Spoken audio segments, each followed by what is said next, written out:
한번 기도하겠습니다.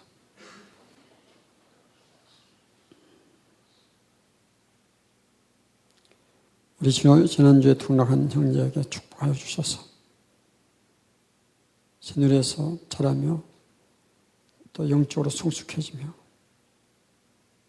주님의 사랑을 받는 형제로 자라가며 주님의 영광을 드러내는 삶을 살도록 축복하여 주옵소서.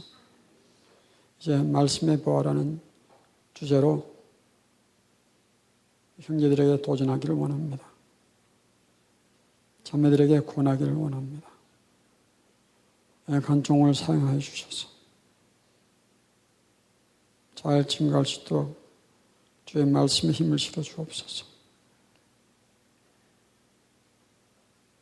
새누리 가족을 사랑하시는 예수님의 이름으로 기도드렸습니다. 아멘.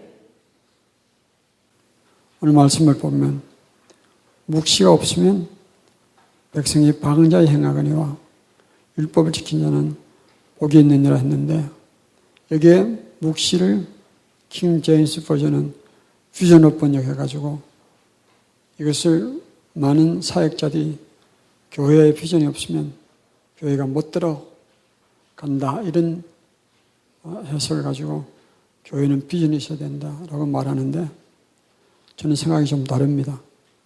히브리 문학에는 평행기법이라는 게 있어요. 어떤 내용을 강조하려면 같은 의미의 내용들을 다른 표현을 써서 반복해서 강조하는 기법을 말합니다. 어떤 때는 그 기법이 서로 의미가 같거나 아니면 반대 의미가 있어서 반어 구두를 반복 사용하여서 그 의미를 강조하려는 그런 것이 있는데, 18절은 바로 반어구적 평행기법을 사용하고 있습니다. 보면 묵시가 없으면 백성이 방자에 행하거니와, 이것은 부정적인 의미거든요. 교께서 한 접 첫째 구고, 두 번째는 그러나 율법을 지키는 자는 복이 있느니라 했는데, 이게 평행기법이에요. 그렇게 본다면 묵시는 어디에 해당됩니까? 두 번째 구에 율법에 해당하는 거예요.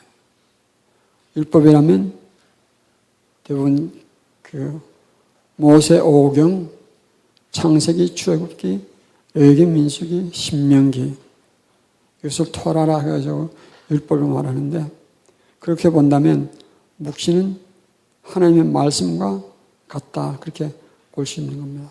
저는 묵시를 비전이 아니라 하나님의 말씀으로 그렇게 보는 것이 옳다 생각합니다. 다시 말하면 하나님의 말씀이 없으면 인간이 방자히 멋대로 행한다는 것을 말합니다. 하나님의 말씀이 없으면 인간은 자기가 최고인 줄 알고 자기의 판단대로, 자기의 좋은 대로 행동하고 결정하고 선택한다는 그런 의미가 되는 거예요. 사실은 그렇습니다. 우리 인간은 하나님의 말씀이 인정되지 않으면 우리가 주인인 줄 알고, 우리의 판단이 제일인 줄 알고, 우리의 생각이 제일 좋은 줄 알고 자기 멋대로 살아가는 거예요. 여러분과 저도 마찬가지입니다. 아무리 교회를 오래 다녀도 하나님의 말씀이 앞서지 않으면 우리는 아주 방자하고 오만한 사람으로 변하는 거예요. 오늘은 이 말씀의 보아라는 주제로 성경에 대해서 도전하고 싶습니다. 여러분, 인간답게 살려면 사람처럼 산다고 인간답게 사는 것은 아니에요. 인간이 인간답게 살아야 인간답게 사는 것입니다. 아무리 비슷해도 답지 않으면 소용없는 거예요. 인간이 인간답게 살려면 적어도 4가지에 대한 질문에 답을 제대로 알아야 합니다. 라비 제카리아스는 그 4가지 질문을 4가지 단어로 표현해냈습니다. 오리진, 모랄리티, 미닝, 데스티니. 그래서 쉽게 설명한다면 인간은 어디서 왔는가? 인간은 두 번째는 무슨 가치를 가지고 살아야 하는가? 세 번째는 규범입니다.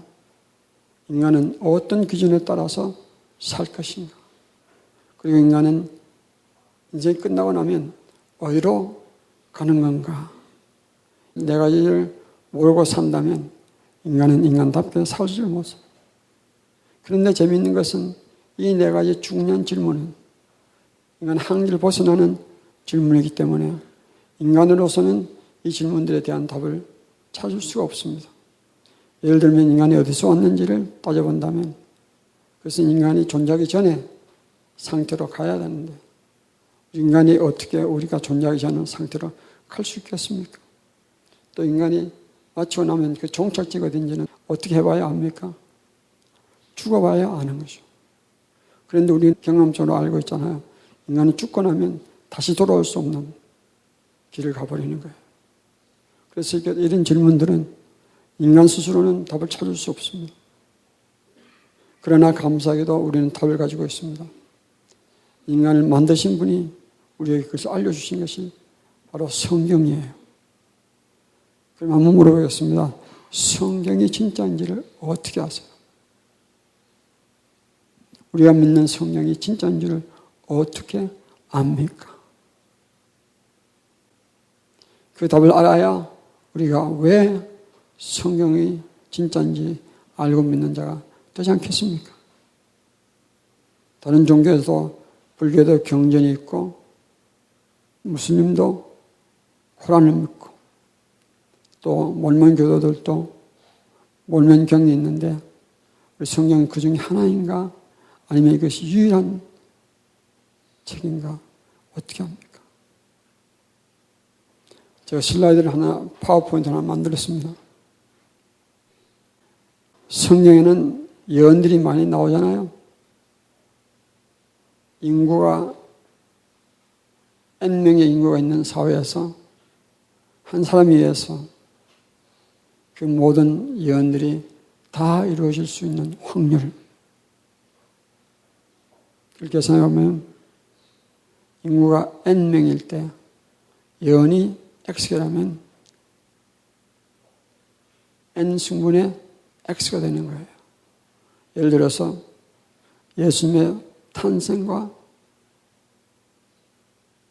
삶과 죽음과 부활, 승천 5가지인데 그중 하나 빼고 4개만 따져도 인구가 예를 들어 3명이다. 3명 중에 3명이 있는 인구 중에서 한 사람에 의해서 이 4가지 예언이 이루어질 확률 N승분의 X가 되더라고요.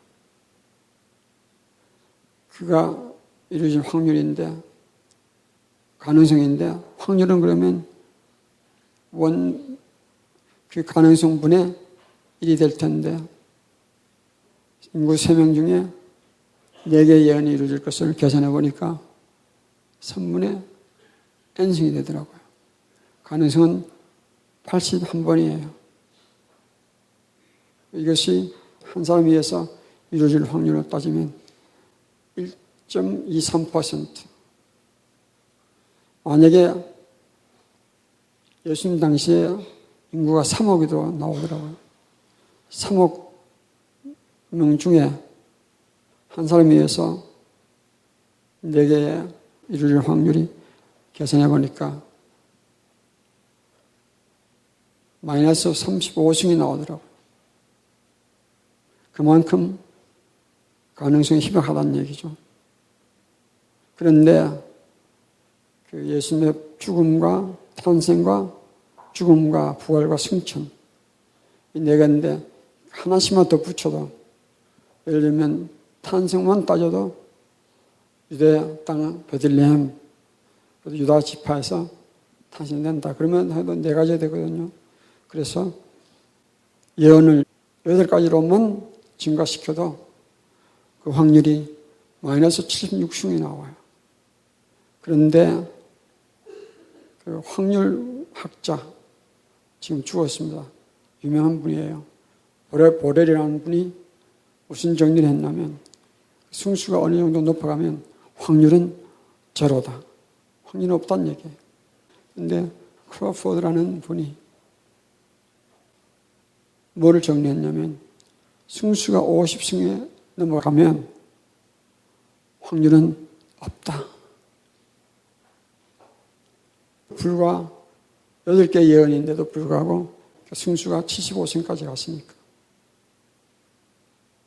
예수님에 관한 예언은 직접적인 예언은 300개고 간접적인 예언을 따지면 2600개가 넘어요. 그럼 뭘 말하냐면 불가능한 얘기를 예수님께서는 이루셨다 그런 뜻이죠. 그럼 뭘 말하는지 아십니까? 예수님께서 성경에 나오는 모든 메시아에 관한 예언들을 성취하신 것은 한 사람에 의해서 성취된 것은 도저히 이룰 수 없는 것이에요. 이것은 절대 우연이 아니라 하나님에 의해서 계획했던 것이 틀림없다. 그러면 이 사실이 뭘 말하는 건가? 성경과 예수님의 관계는 어떤 관계인지를 우리에게 말해주는 것입니다. 우리는 왜 이 성경책이 진짜인지를 묻습니까? 만약에 석가모니가 경전에 예언된 것을 다 이루었다. 그럼 우리가 헷갈릴 거예요. 그런데 어느 종교도 그 종교가 가르치는 것을 증명한 종교는 없습니다. 오직 성경만이 예수님에 의해서 증명되었어요. 그것들이 불가능한 사건. 그래서 우리는 예수님 때문에 성경을 믿을 수 있고 성경 때문에 예수님을 믿게 되는 거예요. 아멘. 여러분 의심하지 마시기 바랍니다. 헷갈리지 마세요. 성경은 진짜예요. 그래서 증명하신 분이 우리 주 예수님이세요. 죽음도 그렇고 부활도 그래요. 그 두 가지만 따져도 예수님 외에는 증명한 사람이 없어요. 그러므로 우리는 예수님도 진짜요. 아멘. 성경도 진짜인 줄 믿는 겁니다. 그렇다면 우리는 성경을 대하는 자세가 어때야 될까?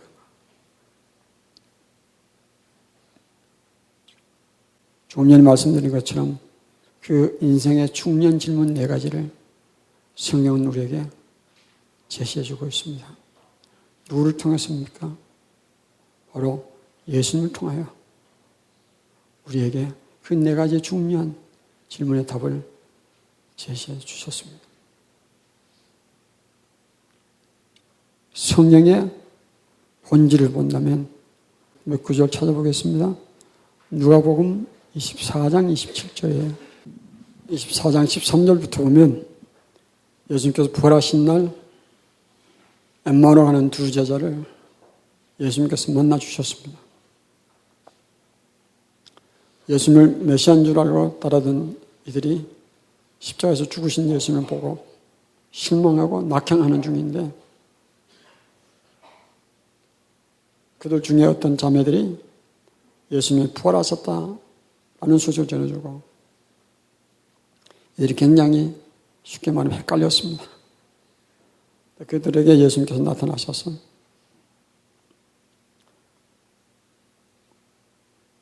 예수님을 못 믿으니까 25절에서 26절에 이렇게 말씀하십니다.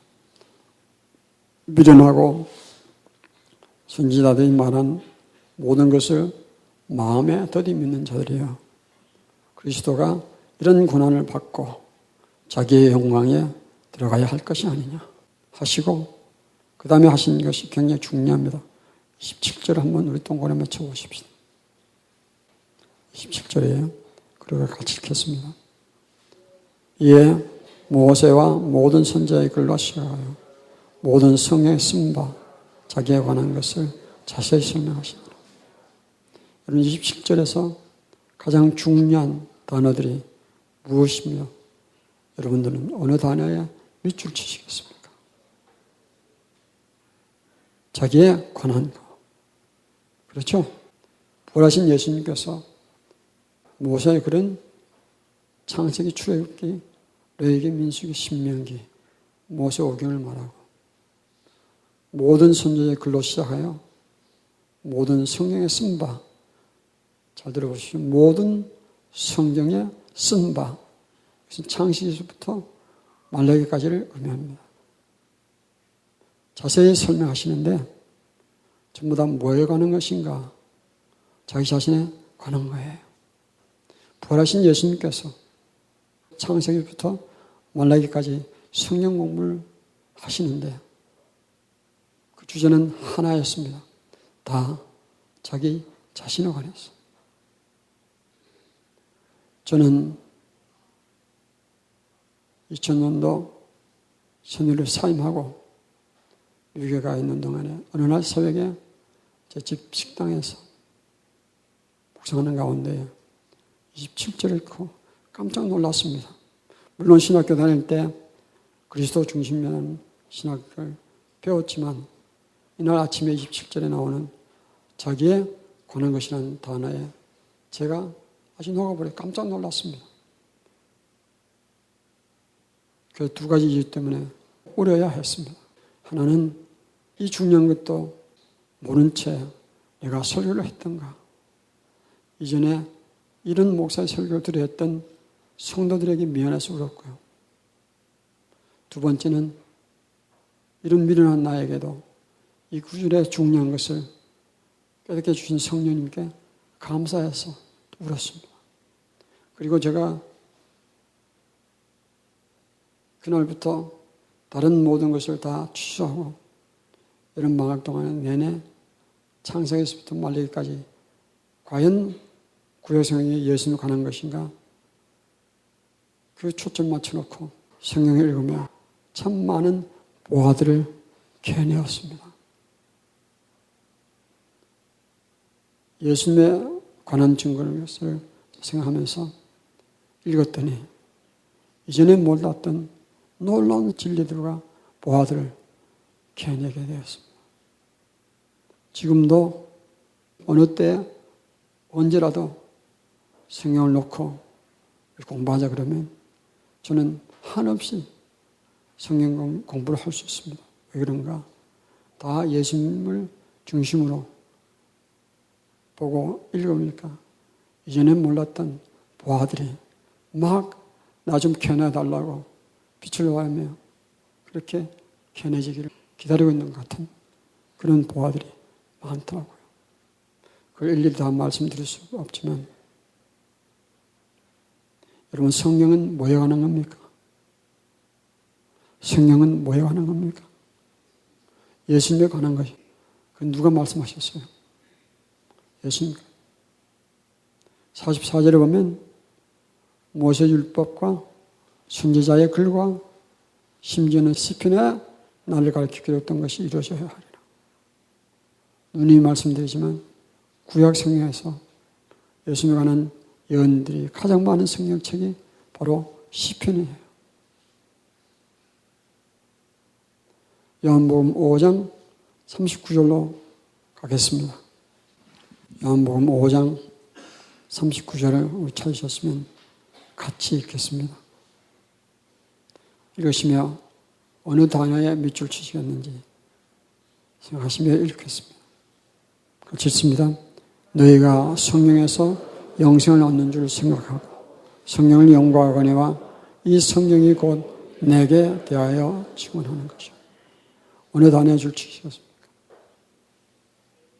내게 대하여. 내게 대하여. 얼마나 놀랍습니까?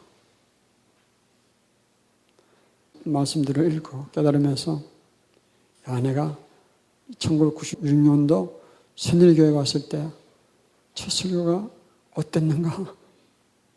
혹 내가 예수님 아닌 설교를 했지 않았는가? 그래서 쫓는 마음으로 한번 살펴보았습니다. 96년도에서 제가 첫 설교를 혹시 기억하시는 분 계세요? 계시면 손 한번 들어주시면 고맙겠습니다. 기억 못 해주셔서 고맙습니다. 한 형제가 기억하고 있는 것을 제가 알고 있어요. 그때에 제가 고린도전서 13장 사랑에 관한 설교를 했는데 주제가 뭐냐면 그 사랑은 우리더러 이렇게 사랑하라는 것이 아니라 예수님께서 우리를 이렇게 사랑하십니다. 예수님께서 우리를 사랑하는 모양이 고린도전서 13장이다. 그렇게 설교했더라고요. 얼마나 제 마음이 놓였는지. 그때부터 저는 알았습니다. 예수님 빠진 설교는 설교가 아니다. 예수님 중심되지 않는 설교는 좋은 설교가 아니다. 비록 말을 못하도 무명한 목사라도 예수님 중심된 설교는 좋은 설교다. 그게 알았어요. 그때부터 제 마음에는 예수님 빠진 설교는 재미가 없어요. 예수님 빠진 설교를 할 시간이 없더라고요. 혹 여러분들 중에 이 목사는 예수님 설교 발견을 할 줄 모른다. 그러셔도 괜찮아요. 언젠가는 여러분들도 예수님이 얼마나 중요하신 분인지를 제 설교를 통해서 깨닫는 날이 온다면 제가 만일 비난받아도 좋습니다. 그 한순간을 위해서 저는 얼마든지 예수님 설교를 이어갈 거예요. 아멘. 그런데 성령을 대하는 원리가 5가지 있는데 간단하게 설명하겠습니다. 해석의 원리입니다. 성경을 우리가 어떻게 해석할 것인가? 모든 성경은 예수님 중심으로 해석해야 합니다. 이것은 제 얘기 아니고 누가 그렇게 하셨습니까? 예수님께서 그렇게 하셨거든요. 두 번째는 영감의 원리입니다. 이 성경은 사람이 쓴 것이 아니라 성령께서 주신 영감으로 쓰여진 책이니까 이것은 사람의 사상과 철학과 생각으로는 해석하지 못합니다. 철저하게 성령께서 도와주셔야 할 수 있는 해석이에요. 성령님은 진리의 영이십니다. 진리는 뭘 말합니까? 영은 불변한 것을 말합니다. 다시 말하면 성령에서 성령의 영감으로 우리가 뜻을 안다면 그 뜻은 반드시 영원 불변한 진리여야 합니다. 진리는 사람이 변개치 못합니다. 세월이 변하게 하지 못합니다. 성령님은 진리의 영이시니까 성령님이 깨닫게 해주신 것은 전부 다 진리예요. 뭘 말하냐면 그렇게 해서 깨달은 의미는 내 일생과 내 생명을 걸어도 되는 것을 말합니다. 예수님을 믿는 자는 영생한다. 거기에 생명을 걸어도 되는 거예요. 뿐만 아니라 내 사랑하는 이들에게도 내 사랑하는 자녀들에게도 너희 말씀 믿어야 한다. 그래야 산다라고 말을 줄 수 있는 거예요. 또 우리 친구들, 이웃들에게도 자신 있게 말해줄 수 있어야 되는 거예요. 아멘. 세 번째는 적용의 원리입니다. 성경 말씀을 어떻게 내 삶에 적용할 것인가. 여러분 우리 성경 읽다가 보면 이렇게 살라 또 이렇게 하라 하실 때가 있는데 그것이 때로는 우리에게 부담될 때가 있잖아요. 그러잖아요. 근데 그 부담이 된다는 것은 뭔가 하나를 몰라서 그런 거예요. 이 적용의 원리는 이것입니다. 먼저 행하시는 하나님의 원리를 따라서 성경 말씀을 우리에게 적용할 것입니다. 먼저 행하신 하나님은 이런 얘기예요. 하나님께서 우리들어 하라고 명하시는 것은 하나님께서 먼저 행해 주시는 거예요. 재밌지 않습니까? 하나님은 우리에게 어떤 명령도 내릴 수 있는 분인데 뜻밖의 하나님은 우리에게 명령을 내리시면서 그 명령을 먼저 실천해 주십니다. 한번 예를 들어 보겠습니다. 예수님께 나와서 어느 율법사가 물었잖아요. 가장 크고 중요한 계명이 무엇입니까? 예수님께서 대답하셨잖아요. 그죠? 힘과 뜻과 생명을 다하여 주 너희 하나님을 사랑하라. 이것을 우리가 단순히 그 문자 그 자체로 보면 하나님은 우리에게 하나님을 사랑하라고 명령하시는 그 권세가 자격이 있으시지 않습니까? 그럼에도 불구하고 하나님께서는 우리에게 그 명령을 주시기 전에 먼저 우리가 하나님을 사랑하기 전에 먼저 우리를 사랑해 주셨어요. 아세요? 그 증거가 뭡니까? 바로 예수님이십니다. 하나님께서는 여러분과 저의 추한 죄를 지워주시기 위해서 그 아들을 우리의 구주로 내어주시고 십자가에 처절한 피를 흘리며 죽도록 먼저 내어주셨어요. 그 아버지의 마음이 얼마나 아프시겠어요. 패션 오브 크라이스트 보면 제일 마지막 장면에 예수님께서 십자가의 마지막 숨을 거둘 때 하늘에서 물 한 방울이 보이지 않습니까? 그것이 떨어지는 장면 기억나시는 분 계시는지 모르겠는데 그것은 뭐의 표현이냐면 아들이 죽도록 내버려 두어야 했던 아버지의 눈물이었습니다. 그 아버지의 눈물이 변한 것이 예수님의 죽음이었습니다. 왜 그리 했었을까? 주하고 죄 많은 여러분과 저의 죄를 그 길 아니면 씻을 길이 없으니까 독생자를 죽여주신 거예요. 정말 생명 다해서 먼저 우리를 사랑하시는 하나님의 증거품이 바로 예수님의 십자가예요. 심지어는 십계명도 그렇습니다. 십계명의 제1계명이 뭡니까? 나 외에는 다른 신을 두지 말라 하셨습니다. 물론 하나님께서는 우리 인간에게 이 명령을 하실 권리도 권세도 있으신 분인데 뜻밖의 하나님께서는 그 약속을 먼저 지켜주셨어요. 이런 얘기입니다. 여러분 이 세상의 피조물 중에 가장 하나님의 마음을 아프게 하고 하나님을 불순히 하고 하나님을 비난하며 우습게 보는 존재들이 누군지 아십니까? 하나님의 사랑을 가장 많이 받은 인간이에요. 제가 하나님 같았으면 지금쯤은 이 인간들을 다 쓸어버리고 포기해버리겠다. 여러분 개란 놈은 감정도 있을 텐데 어찌 그 개라는 존재는 주인을 배반한 적이 없지 않습니까? 저 개들이나 구원시켜가지고 천국을 채우겠다. 그러시잖아요.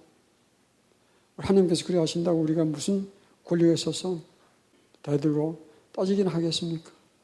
놀라운 것은 그 하나님께서 여전히 우리를 향한 사랑의 정죄를 지키시고 우리만을 구원의 대상으로 삼아주시는 거예요.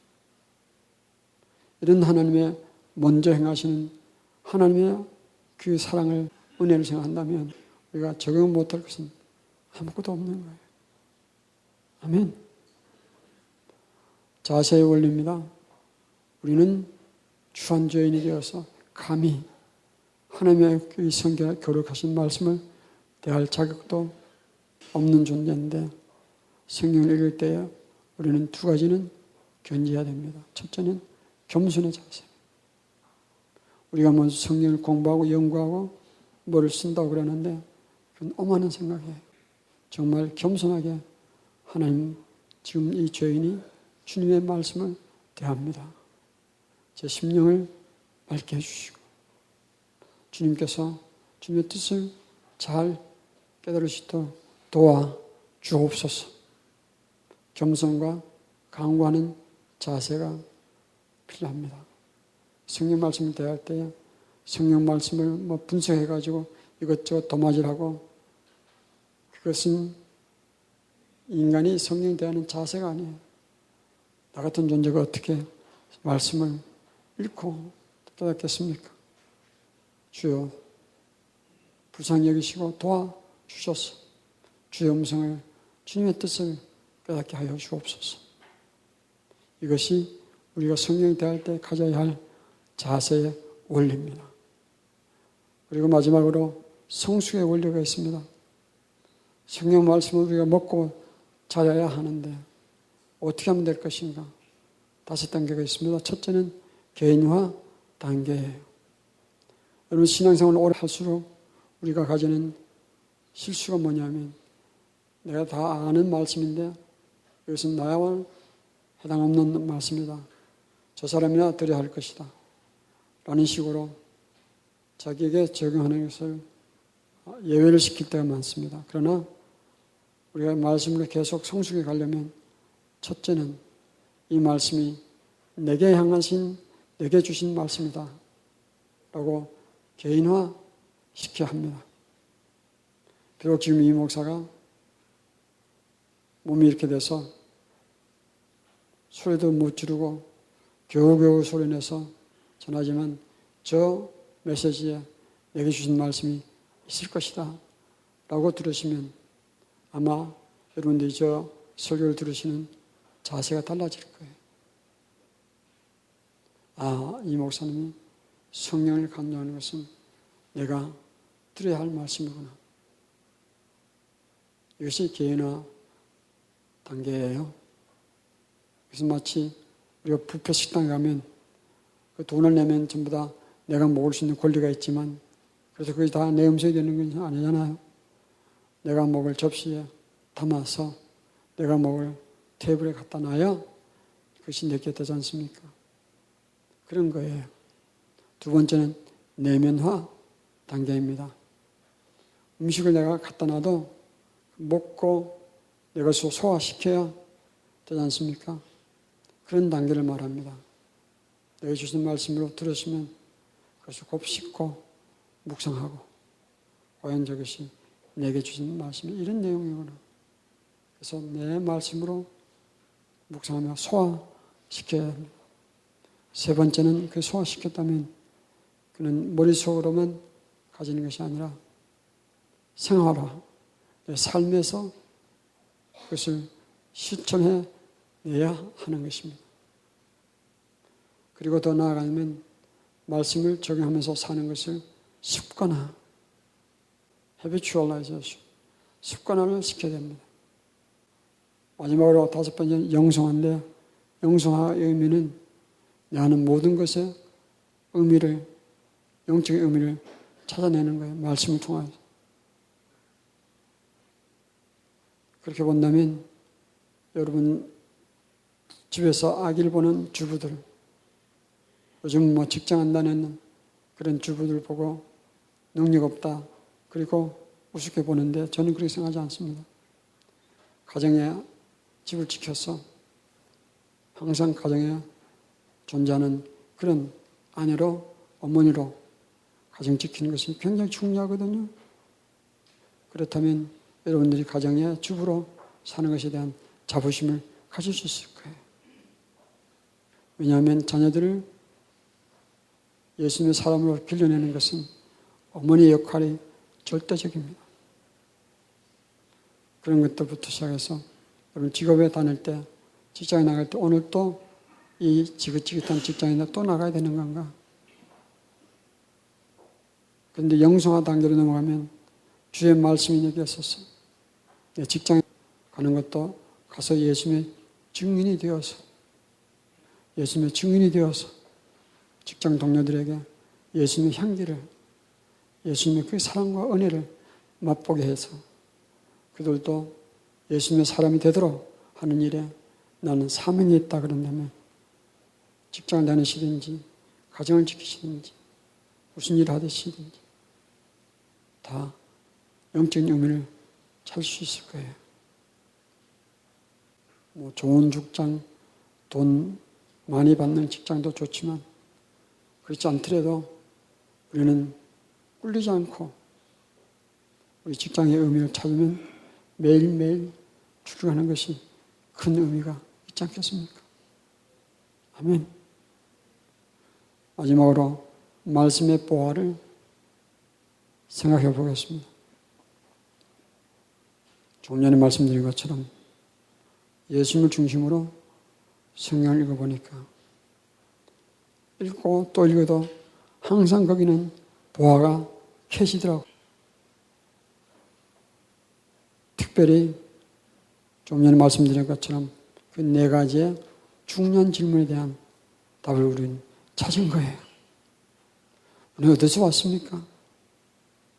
천지를 창조하시고 우리를 사랑하시는 하나님이 우리 아버지라는 것을 알게 된 것은 얼마나 놀라운 사건입니까? 그리고 내가 사는 의미는 하나님의 의미다. 그렇다 본다면 여러분들, 우리들 가운데 무시될 인생은 아무도 없습니다. 우리 모두가 참 귀한 존재예요. 여러분, 우주를 만드신 하나님께서 여러분 저를 사랑하셨어요. 이 땅에 살게 하신 것이기 때문에 그렇습니다. 그러므로 우리는 그 사람이 가진 것, 못 가진 것, 배운 것, 못 배운 것에 따라서 사람을 평가하는 것이 아니라 존재하는 그 자체가 귀하기 때문에 우리가 나도 귀하고 우리 주위에 있는 모든 사람도 귀한 거예요. 이런 것을 우리가 답을 찾는 것은 엄청나게 중요합니다. 게다가 우리는 죽고 나면 어디로 갑니까? 우리는 죽고 나면 어디로 갑니까? 예수님 믿는 믿음 때문에 원래 우리가 가야 있어야 하나님의 동산으로 가는 것은 정해진 길인 것을 우리가 알고 있지 않습니까?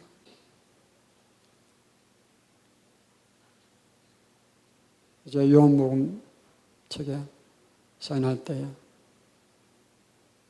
이런 내용을 씁니다. 반드시 다시 오실 예수님의 성결한 신부가 되어 주님 앞에 함께 설 날을 기대하는. 우리는 다 어디서 설 사람들입니까? 하나님 앞에. 하나님 앞에. 우리는 이 사실을 알고 있다는 것이 얼마나 소중합니까? 그렇게 본다면 우리는 형제자매들을 대하는 마음과 자세가 달라져야 합니다. 저 아내를 대할 때도 저 많이 변했거든요. 아내를 대할 때도 제 마음이 이렇습니다.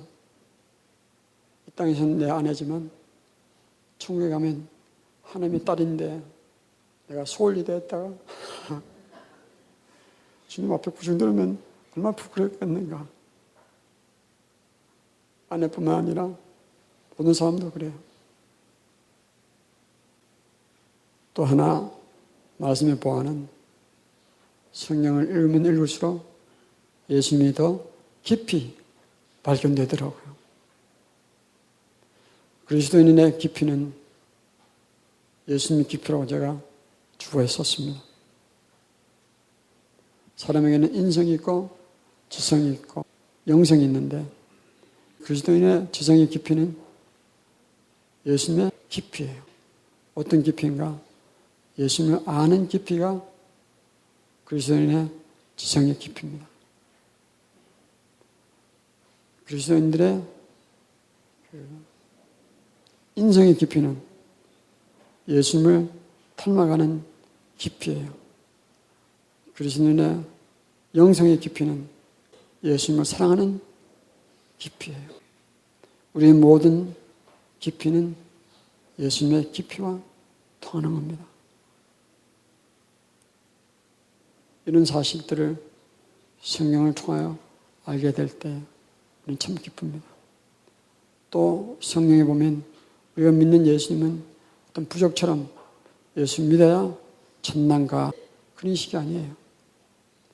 성경을 읽어보면 로마서 9장 5절, 디도서 2장 13절, 요한일서 5장 20절, 요한복음 20장 28절을 보면 다 예수님을 하나님으로 고백하고 있습니다.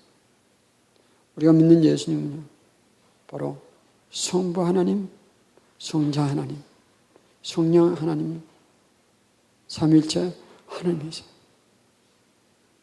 여러분과 제가 이 삼위일체 하나님을 믿게 된 것이 얼마나 놀라운 기적입니까? 그러므로 여러분에게 권합니다. 하루의 시간과 장소를 정해놓고 성경을 읽으십시다. 하루에 30분 시간 낼 수 없겠습니까?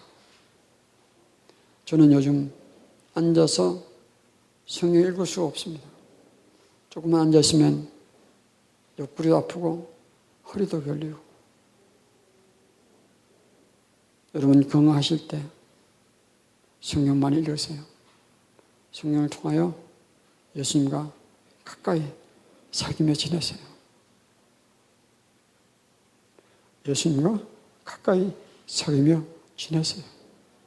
그 길이 성령입니다.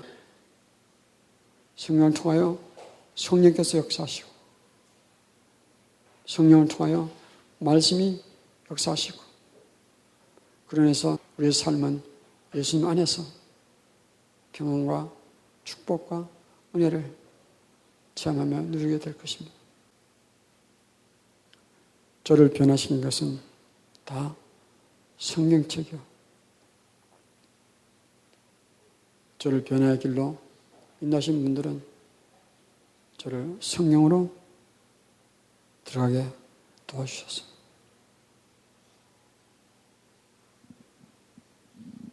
그러면 제가 소원하는 것은 새누리, 제가 사랑하는 형제 자매들이요, 새누리는 성경을 좋아하는 그런 가족이 되기를 간절히 소망합니다.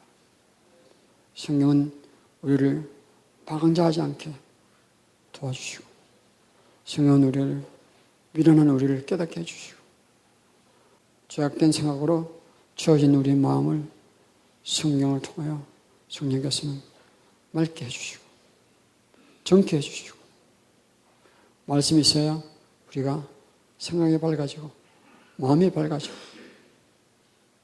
삶이 똑바로 설 것입니다. 그래서 사람답게 사는 축복이 있을 줄을 확신합니다. 한번 기도하겠습니다. 기도할 때 말씀을 가까이 하게 하옵소서. 주님께 기도하겠습니다.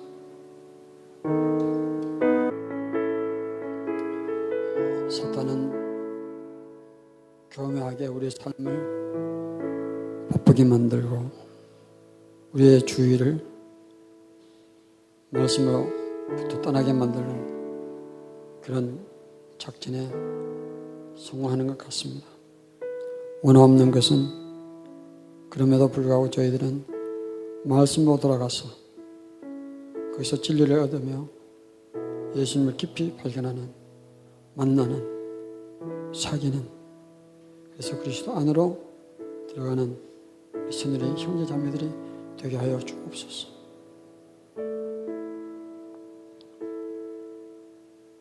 예수님의 이름으로 기도드리옵나이다.